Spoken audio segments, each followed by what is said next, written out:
ओम नमो ओंकारेश्वर देवताय नमः. ओम नमः शिवाय. ओम नमः शिवाय. अवधूत चिंतन श्री गुरुदेव दत्त. मंडळी, आज सोमवार आहे. हं? आणि विशेष म्हणजे आज सोमवारी तुम्ही जी मंडळी आहेत मला जोडल्या गेलेली गेली 7-8 वर्षापासून YouTubeद्वारे, त्याच्या अगोदरची बी आहेत, पण नियमितपणे मला जोडल्या गेलेली आणि नियमितपणे शिवाभिषेक करण्यास सांगत असतात मला. अशा काही मंडळी आहेत ना, ते नियमितपणे सोमवारी त्यांचा शिवाभिषेक असतो म्हणजे असतोच. आज कित्येक वर्षापासून त्यांचं हे चालू आहे. हं. त्या मंडळीचे अजून मध्यंतरी कुणी नवीन मंडळी असतात, त्यांचे शिवाभिषेक असतात. त्यानंतर मनोकामना पूजा असतात. हं. सोमवारी आपण जे मनोकामना पूजा करतो, तुम्ही मंडळी करतात तुमची इच्छा पूर्ण होण्यासाठी. हं. तर आता याबद्दलच थोडंसं मी सांगतो तुम्हाला. मनोकामना पूजा खूप वर्षापासून मी ही पूजा सांगतो आणि या पूजेचा एवढा अनुभव आलाय लोकांना, की मला स्वप्नातही वाटलं नव्हतं. पूर्वी ज्यावेळेस मी सुरुवातीला 15-16 वर्षापूर्वी पासून चालू केली होती. म्हणजे सांगायला एक तोडगा म्हणून. ही जी शिवपूजा आहे, ती पूर्ण ही माझ्या समजा कल्पनेतून सुचलेला एक तोडगा आहे हा. विशेष म्हणजे आणि हा तोडगा मला पूर्वी कसा सुचला, काय सुचला हे मला काही आठवत नाही. पण अशीच समस्या स्त्रियांच्या समस्या वगैरे घरगुती प्रॉब्लेममुळं मी एका म्हणजे तिचं लग्न झालेलं होतं पूर्वी, पण नवऱ्यानं सोडून दिलं होतं. आणि समजा तो नवरा नांदवण्यास तयार नव्हता. हं. तर त्याकरता ही पूजा सुरुवातीला स्टार्टिंगला मी त्या मुलीला, आता ती मुलगी राहिली नाही, ती मोठी बाई, पण त्यावेळेस त्या मुलीला मी ही पूजा करण्यास सांगितली होती. हं. माझ्याकडे बघण्यात सुरुवात आली त्यावेळेस सांगितलं की तुझं लग्न होऊ शकतंय, पण तू अशी पूजा कर. हं.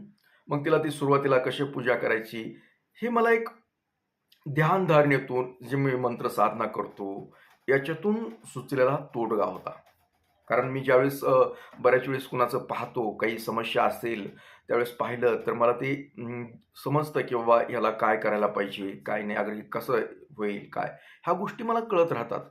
हं. त्यातून मला हे सुरुवातीला सुचलं, की शिवपूजा अशा पद्धतीनं केल्यानंतर हे तोडगा लागू होऊ शकतो अथवा इच्छा पूर्ण होते. हं. त्यामागं शास्त्र असं होतं, की ती वाळूचं शिवलिंग बनवलं, की वाळूमध्ये एक ऊर्जा असते अथवा ही पाण्यामध्ये बरेच दिवस वाळू राहिल्यामुळे हं, म्हणजे गंगा वगैरे अशा पवित्र नद्यामध्ये असते ते. असं म्हणजे एक सुचलं त्यावेळेस, पण मला एवढं काही इतकं क्लिअर सांगता येत नाही मला. कारण ती सांगायला गेलो आठवत तर ती वेळ निघून जाईल. आपल्याला महत्त्वाचं बोलायचं आहे, की तुम्ही शिवपूजा करता, मनोकामना शिवपूजा करता. बरोबर आहे?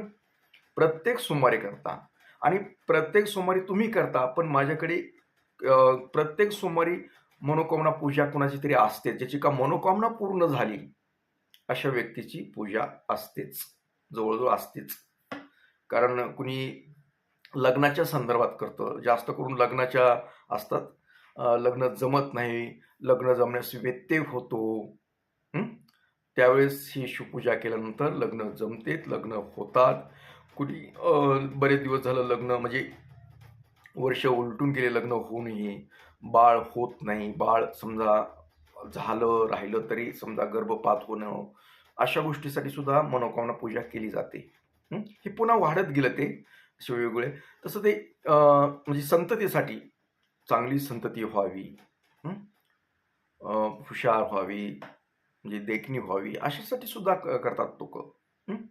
कुणी लग्नाचं झालं, संततीच्या बाबतीतले झालं, कुणी समजा घरामध्ये सुख, शांती, समाधान, आनंद मिळावा. हं. आजकाल खूप प्रॉब्लेम यायला लागलेत हे. फॅमिलीमध्ये कुणी कुणाचं ऐकायलाच तयार नाही. हं. नवऱ्याची इकडं तर असते, बायकोची इकडंच असते आणि पोराची तिसरीकडेच असते. हं. म्हणजे लेकरांची. हे असं जे फॅमिलीमध्ये जे दुरावा निर्माण होला, ते त्याच्यामुळं सुद्धा काही जे आहेत, ज्यांना कुटुंबाविषयी खूप आदर आहे, अगर कुटुंब आपलं चाललं पाहिजे, आपलं कुटुंब आनंदात राहिलं पाहिजे, याकरता सुद्धा बरेच जण मनोकामना शिवपूजा करतात. हं? आणि ते घरामध्ये वातावरण बी खूप चांगलं होतं त्यानं. हं? आता बऱ्याच जणांचा अनुभव आहे, ज्यांनी मनातून शिवपूजा ही केली, तर त्यांच्या घरामधलं वातावरण का होतं बरं हे असं? आता काही जण सांगतात, की घरात शिवपूजाच करू नये. आहेत काही जण. आता हे काय YouTubeवर व्हिडिओ बघतात. हं. आता ते काय सर व्हिडिओ चालण्यासाठी लोकं काहीही सांगतात, काही म्हणजे त्याला काही मागे आधार कुठला काही नसतं, काहीतरी सांगतात. हं. आणि नंतर शिवपूजा घरात नसू नये वगैरे. पण एक लक्षात घ्या, शिव हा एक फॅमिलीतलीच देवता आहे. म्हणजे कुटुंबाची देवता आहे. आता कुटुंबाची कशी देवता आहे?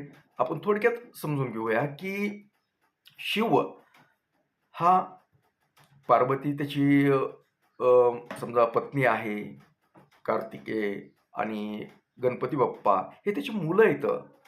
हं. आणि शिव ही सर्वसाधारण कोण्याही व्यक्तीला पावणारी देवता आहे. कोणत्याही सहज. किती तुम्ही पापी आहात, किती तुम्ही पुण्यवान आहात त्याचं देणं-घेणं नाही शिवाला. जो शिवाची भक्ती करतो, मनातून करतो त्याला तो पावतो. आलं लक्षात? शिव हा सर्वांना पावतो. तिथं भेदभाव नाही त्याच्याकडे. अगर कुठल्या धर्माचा आहे, कुठल्या जातीचा आहे, हा प्रकार तिथे केला जात नाही. शिव ही सर्वांसाठी आहे. आणि तुम्ही पुरातन जर गोष्टी ऐकल्या, तर बऱ्याच वेळेस किती लोकं संकटात आहेत, कुणी अडचणीत आहे, त्यावेळेस शिवाचा धावा केला आणि ते शिव-पार्वतीचं विमान चाललं आणि ते विमान उतरलं. मग पार्वती म्हणले, की बघा म्हणले, की त्या अडचणीत आहे. त्यावेळेस शिवाने मग ते काहीतरी सांगितलं. बऱ्याचशा अशा तुम्ही कथा ऐकायला भेटल्या बी असेल तुम्हाला लहानपणी वगैरे. तर ही शिव ही देवता, अगं शिव पार्वती ही फॅमिलीतली देवता आहे. म्हणून आपण सुद्धा शिवशक्ती याची उपासना करतो. म्हणजे शिवशक्ती म्हणजे माता पार्वती आणि आपले पिता महेशचे म्हणून आपण शिवशंकर या दोघांचं आपण पूजन करतो, उपासना करतो. हं. केवळ ही आपल्या फॅमिलीतल्याचसाठी. ते काय ब्रह्मचर्य वगैरेचा हा प्रकार काही येत नाही. अगर त्यांनी स्त्रियांनी पूजा करू नये, अगर ह्याने पूजा करू नये, घरात करू नये असा काही प्रकार नाही. आपण बिनधास्तपणे पूजा ही करू शकतो. म्हणून बऱ्याच लोकांना मी सांगतो, की बाबा तुम्ही घरामध्ये शिवपूजा करत जा. काही सांगतात, की शिवपूजा नसावी म्हणतात, पण तसं काही नाही. जी डोक्यात तुमच्या गैरसमज असेल तर तो काढून टाका. कारण ही मनोकामना शिवपूजा अथवा आपण शिवपूजा केल्यानं घरामधलं वातावरण चांगलं राहतं. शिवाचा आशीर्वाद आपल्या सतत घरामध्ये राहतो. त्याची ऊर्जा राहते. त्याच्यासाठी आवश्यक तुम्ही शिवपूजा करत जा. आता ही मनोकामनाविषयी मी बोलतोय तुम्हाला, तर बऱ्याच अडचणी येतात लोकांना. त्याच्यासाठी मनोकामना शिवपूजा करत असतात लोकं.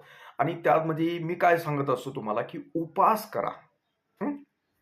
उपास करा. आता उपास करा म्हणजे बऱ्याच जणांना उपवासाचं महत्त्वच कळत नाही. तर त्यात मी तुम्हाला सांगतो, उपवास म्हणजे कसा करायचा असतो. ही सोमवार जे आहे, मनोकामनेतला उपवास हा सोमवार असतो ना, म्हणजे असं बरेच जण काय करतात, खातात हो, फराळीचं फळं भरपूर खायचं. हे असं नाही उपवास करायचा आपल्याला. हे पावन होण्यासाठी शिवशक्तीचा आपल्याला आशीर्वाद मिळण्यासाठी आपल्याला उपवास सुद्धा कडक करावा लागतो. कडक म्हणजे काय कडक? पळणार नाही तसं नाही, की सकाळी तुम्ही उठलात, लवकर उठायचं. लवकर उठल्यानंतर आणि तुम्हाला जाता सांगतो, की तुम्ही दिवस निघाल्यानंतर बरेच जण उठतात. ते तसं नाही करायचं. सूर्योदय होण्यापूर्वी उठणं, स्नान वगैरे करणं, लवकरात लवकर आपली शिवपूजा उरकून घेणं, इतर सांसारिक कामं करणं. तर लवकर उठून ही पूजा करायची असते. आणि उपवास काळात जी सकाळी उठल्यानंतर पाणी प्यायचं. फक्त पाणी प्या. तुम्हाला थंड नसेल पिऊ वाटत तर थोडंसं कोमट करा. नुसतं पाणी प्या. आणि तुम्ही जर मनामध्ये जर ठरवलं ना, मनातून जर ठरवलं, की आज आपल्याला मनोकामना पूजा करायची आहे. आज सोमवार आहे. माझ्या शंभूचा वार आहे आणि मला आज उपवास करायचा आहे. असं मनामध्ये पक्कं ठरवलं ना, तर तुम्हाला भूकच लागणार नाही. आता मी तुम्हाला माझं सांगतो. आता बघा किती दिवस होते तर समजा बुधवारपासून उपवास आहे मी, उपाशी हा.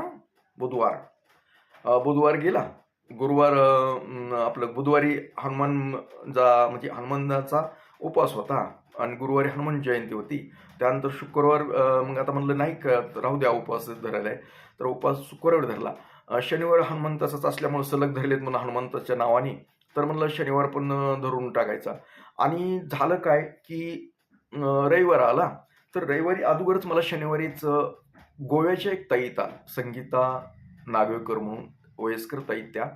आणि त्या ताईंनी बऱ्याच वर्षापासून माझा संपर्कात आहेत ते. तर त्यांना चतुर्थी असते. तर ती चतुर्थी काय त्यांनी दिल्लीला गेल्या त्या मुलाकडे, तर काहीतरी कामानिमित्त. तर मला फोन करून अगोदरच सांगितलं होतं की म्हणजे मला दिल्लीला जायचं आहे, तिथं काहीतरी कार्यक्रम आहे, तर माझा उपवास करता येणार नाही तिथे मला, म्हणजे संकष्ट चतुर्थीचा. तर माझ्याकडून तुम्ही उपवास करा. आता मी करतो असे उपवास, बऱ्याच जणांचे उपवास करतो मी, कारण कुणाला अडचण आली काय आले तर सांगतात मला, कारण जी नियमितपणे माझ्या संपर्कात असणारे लोक ती सांगतात. आता इंग्लंडची ताई, आता समजा स्नेहलता महेश कुणाल आयर म्हणून आहेत, त्या ताईला म्हणजे वयस्कर आहेत ते बी, त्यांना बी बरेच वेळेस आजार असतात, काही ऑफिसच्या कामामुळं बरेच वेळेस उपवास वगैरे होत नाही, त्यांना खूप आजारी असतात, त्याच्यामुळे उपवासाचं थोडंसं काही काही गोष्टी होतात त्यांना अडचणी.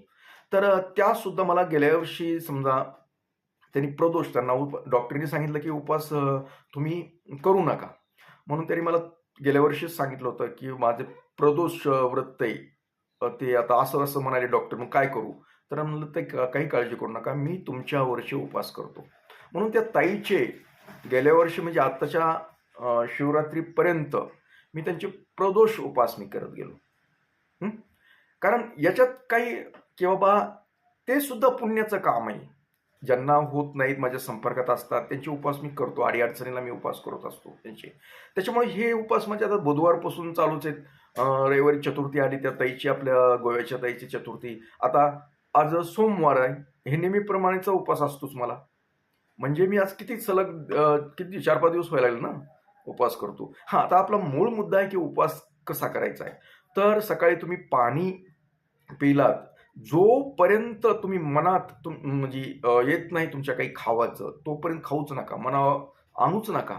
आपल्याला जास्तीत जास्त उपवास करायचा आहे हा शंभूचा. आणि का करायला, की आपली मनोकामना पूर्ण होण्यासाठी करायची आपल्याला. आपली मनोकामना ही पूर्ण झाली पाहिजे, यासाठी आपण उपवास करायला लागलो. मग असं मनामध्ये पक्क ठरवल्यानंतर तुम्हाला भूकच लागणार नाही. मीठ करतो म्हणून सांगतो, माझ्याहून सांगत असतो मी. मी ठरवलं की आता आपल्याला 4-5 दिवस आता काही खायचंच नाही, कुठलं काही करायचंच नाही. तर होतं तसं माझं. तसं तुमचं सुद्धा होईल. मला जशा काही गोष्टी प्राप्त झाल्या तशा तुम्हाला सुद्धा होतील ना.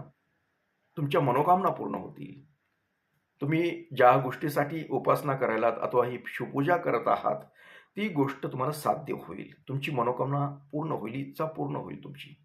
तर आता जोपर्यंत भूक लागत नाही तोपर्यंत काही खायचं नाही. तुम्ही ठरवलं की आज नुसत्या पाण्यावरच राहायचं, तर पाण्यावरच राहा. काही नाही, तुम्हाला भूक लागणार नाही, तुम्हाला काही त्रास होणार नाही. थोडासा झाला तरी थोडंसं पाणी प्या, लिंबू पाणी प्या. आणि सोमवारचा उपवास शक्यतो जर सोडायचीच इच्छा असेल तर तुम्ही तो कधी सोडाल? सायंकाळी. आपली सायंकाळी आपल्या शिवाला जी पूजा अर्चा करून, दिवाबत्ती करून, जप करून तुम्ही उपवास सोडू शकता. शक्यतो रात्रीच्या वेळेस, लय उशिरा बी नाही. तर अशा पद्धतीनं तुम्ही उपासना केली, मनोकामना पूजा केली, उपवास अशा पद्धतीनं धरला, तर तुमची मनोकामना 100% पूर्ण होतेच, मला खात्री. हे लोक करतात म्हणून. आणि तुम्हाला जास्तीत जास्त, आता मी एक काल छोटासा व्हिडिओ टाकला, प्रसाद किती खावा आता काही. तर प्रसाद कसं असतं की असं नेम आहे आपला की प्रसाद थोडासा खायचं असतं. मी म्हटलं ज्याची इष्टा होणे अथवा संन्यास होणे त्या प्रसादाची, एवढा खाणे. पाणी तीर्थ म्हणजे काय, पाणी जे आपण तीर्थ म्हणून घेतो ते सुद्धा 1-2 थेंबच, ज्याची म्हणजे लघवी तयार होणे. अशा पद्धतीने ही उपासना असते.